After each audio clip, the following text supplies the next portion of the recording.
No suelo contar esta historia muy seguido. De hecho, hay veces que me convenzo de que fue un sueño, una alucinación o simplemente mi mente jugándome una mala pasada. Pero cada vez que cierro los ojos y la recuerdo, siento lo mismo, ese frío que me sube por la espalda, como si algo todavía me estuviera siguiendo. Todo comenzó hace unos años, cuando decidí visitar a mi abuela. Ella vivía en San Jacinto, un pequeño pueblo perdido en el mapa, de esos donde el tiempo parece haberse detenido. Me avisaron que su salud estaba muy deteriorada, que no le quedaba mucho tiempo. Así que tomé la decisión de ir a verla, para poder despedirme de ella antes de que fuera demasiado tarde. Desde chico me daba cierto miedo ir, no por ella, obviamente, sino por el camino que llevaba a su casa. Para llegar, uno tenía que atravesar una carretera larga, angosta y completamente desierta. No habían casas, no habían luces, ni siquiera señal en el celular. Solo árboles secos a los costados y un silencio que parecía tragarse el sonido del motor. Pero lo peor no era eso. Lo peor era la leyenda que se contaban entre los lugareños. La historia de la mujer doblada, o como la conocían algunos viejos del pueblo, la ratona. Sí, suena extraño, incluso ridículo al principio. Pero en esa ruta solitaria había un punto clave, uno que muchos evitaban si podían. Un puente angosto de concreto, viejo, con barandas oxidadas y el agua del arroyo podrida y estancada debajo. A ese puente lo llamaban el Puente de la Ratona. No había una versión clara del origen del nombre. Algunos decían que, en las cercanías del puente, vivía una mujer ya de avanzada edad, en estado de indigencia. Pasaba sus días entre la basura, los cartones y las ratas que se amontonaban a su alrededor. La conocían como la ratona, no por cariño, sino por repulsión. Se decía que una noche, un grupo de jóvenes del pueblo, alcoholizados y crueles, la agarraron a la fuerza y la lanzaron desde lo alto del puente, como si fuera un desecho más. Su cuerpo nunca apareció del todo. Solo quedaron rumores, y esa sensación de que, desde entonces, el puente guarda algo que no se ve, pero se siente. Otros afirmaban que la ratona era una forma de referirse a una criatura encorvada, de movimientos rápidos, casi como un animal, pero con una cara que no era humana. Lo único cierto era que, cada vez que alguien pasaba por el puente solo, sobre todo de noche, algo raro ocurría. Autos que dejaban de funcionar, personas que se enfermaban sin razón, o incluso voces que salían del agua. Yo nunca había pasado por ahí solo. Hasta ese día, salí de casa a eso de las 6 de la tarde. El cielo ya empezaba a cambiar de color. Nubes densas cubrían el horizonte, y el sol, en lugar de iluminar, parecía apagarse más rápido de lo normal. A medida que me alejaba de la ciudad, el ambiente se volvía cada vez más pesado. El aire tenía un olor raro, como tierra mojada mezclada con óxido. Y el viento soplaba tibio, pero era un tibio enfermizo, como el aliento de alguien demasiado cerca de tu oído. Miré el reloj, eran las 7:15. Ya casi era de noche.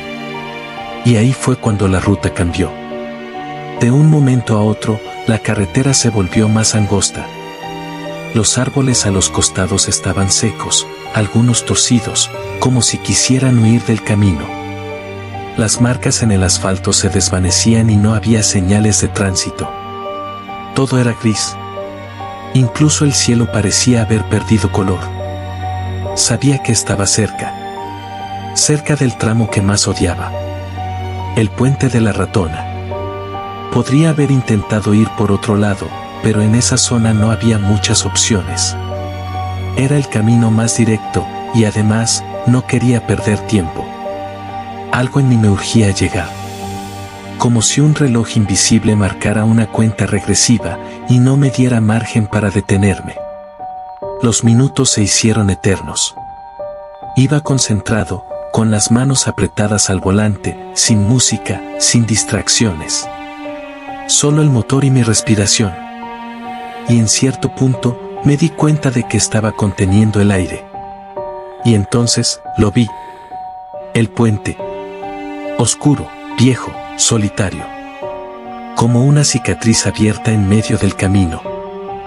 Pisé el freno suavemente, sin darme cuenta. No era una decisión racional, fue instintivo, como cuando uno ve a un animal cruzar y aprieta los pedales por reflejo. El coche quedó detenido unos metros antes del comienzo del puente. Sentía que algo estaba mal. Muy mal. La temperatura dentro del auto bajó de golpe.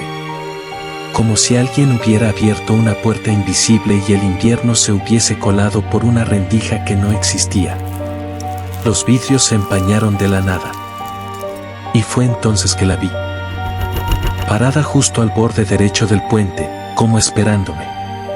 Una figura delgada, encorvada, vestida con lo que parecía ser un camisón viejo, casi traslúcido por lo sucio y lo húmedo. El cabello largo le cubría la cara, pegado a su piel por la humedad del ambiente. Estaba inmóvil, salvo por su brazo. Lo tenía extendido, con el pulgar levantado, como quien pide que lo lleven. No sabía si estaba viva, o si alguna vez lo estuvo. Mi garganta se cerró, la boca seca, y un zumbido comenzó a sonar en mis oídos, agudo, como un pitido eterno que solo yo escuchaba. El aire dentro del auto se volvió más denso, como si estuviera respirando bajo el agua. Intenté convencerme de que era una persona real, que quizás alguien necesitaba ayuda, pero no lo era. Mi cuerpo lo sabía. La tensión en mis músculos era insoportable. Y lo peor no era el miedo. Era la certeza. La certeza de que si frenaba, no iba a salir de allí. Ahí la recordé. La leyenda. Decían que si la ignorabas, si no te detenías a subirla, algo dentro de ti empezaba a cambiar. No de inmediato. Primero eran las pesadillas. Luego los dolores. Después el cuerpo, que empezaba a doblarse solo, como si una mano invisible lo estuviera retorciendo por dentro. Como si ella te estuviera usando de molde. Esa era la maldición. Y entonces, me miró.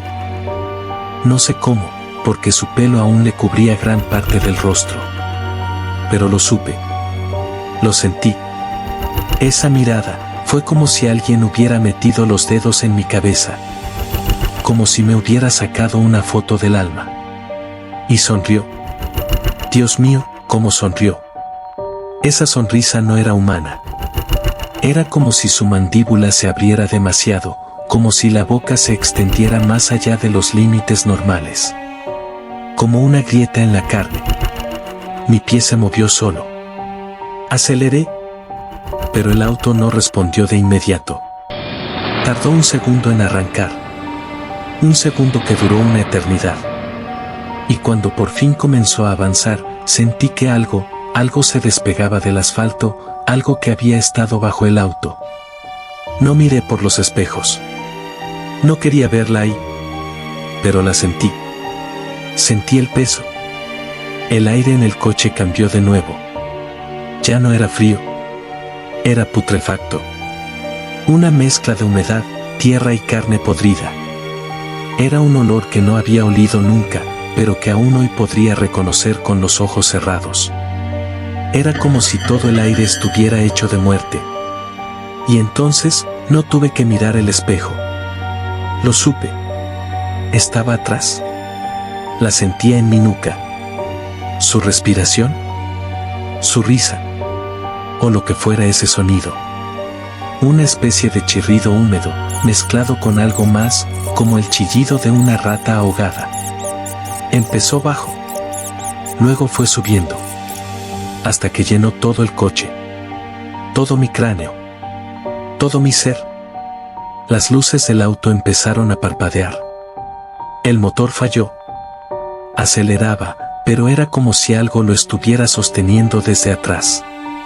Como si el auto estuviera remando en un pantano invisible. El puente parecía alargarse. Nunca terminaba. Por más que avanzara, no se terminaba. Mis manos temblaban en el volante. Cada músculo me gritaba que bajara, que corriera. Pero no podía. No había salida. Solo podía seguir adelante. Y entonces, la voz. No era una voz. Era algo dentro de mi cabeza. Una palabra, repetida una y otra vez. No la entendía. No era español. No era humano. Pero cada vez que sonaba, sentía que mi columna se contraía, que mis huesos crujían. Quería llorar, gritar, dormirme y no despertar nunca más. Pero seguí. Hasta que de pronto, como si alguien hubiera soltado una cuerda invisible, el coche aceleró. Las luces volvieron. El aire pareció volverse respirable.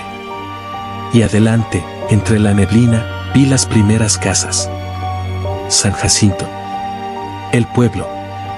No lo podía creer. Estaba llegando. Y cuando estacioné, temblando, con el corazón a punto de estallar, me atreví, por fin, a mirar por el retrovisor. No había nadie. Pero al darme vuelta, había una mancha.